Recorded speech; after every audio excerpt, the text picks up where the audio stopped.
All right, I'm here with Russ Smith, who's 1/3 of Mr. Mudd, That's right. Yes, right. Okay. You guys have made a lot of great films, and done a lot of theater, one most namely Juno, which kind of exploded onto the scene. From here. From here, yeah, exactly, Toronto.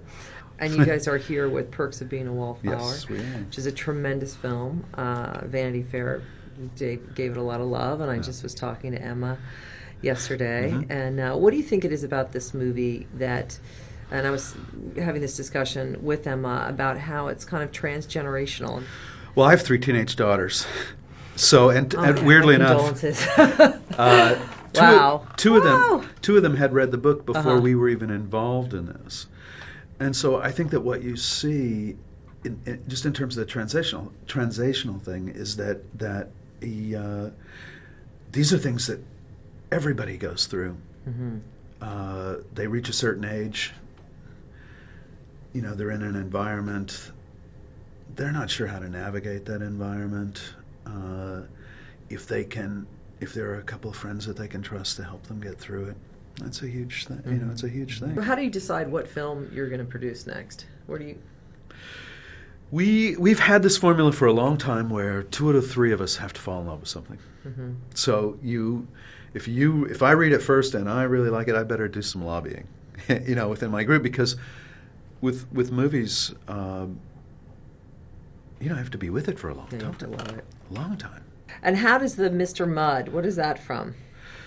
John's first movie he made was Killing Fields, Roland Joffe movie in the, I think it was in Cambodia and Thailand. Talking about John Malkovich. Sorry. And so his driver was named Mr. Mudd.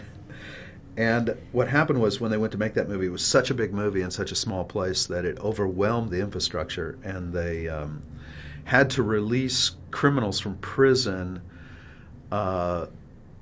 in order to work on the movie.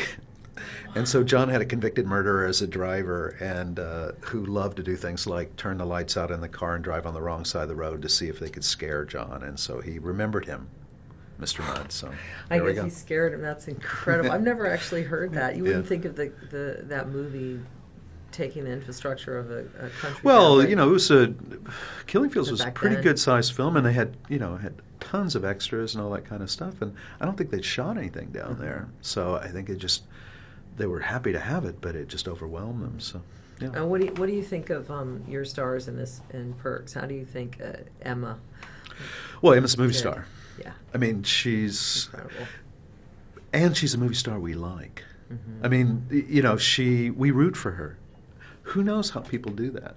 You know what I mean? It's not spin or, you know what I mean? It's just she sends us a vibe. We knew this. Probably the last 2 Harry Potters or something that she was emerging, and so I think that we like her and we root for her, and the camera loves her.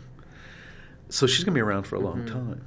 But I happen to think, I think Logan is as fine an actor that age as there is, and Ezra's a rock star. Yeah. And but you look at the rest of that cast, I think that when people ask me, well, what do you think this movie is like? I think it's like The Outsiders, in the sense that there will be people in 10 years that will go, oh my God, they were in that movie? They were all in that movie together. Can you imagine they were all in that movie together? I know we've tried. Vanity Fair has tried to do that reunion shot many times of The Outsiders, and it's just staggering when you look, across the board. All of them. All of them.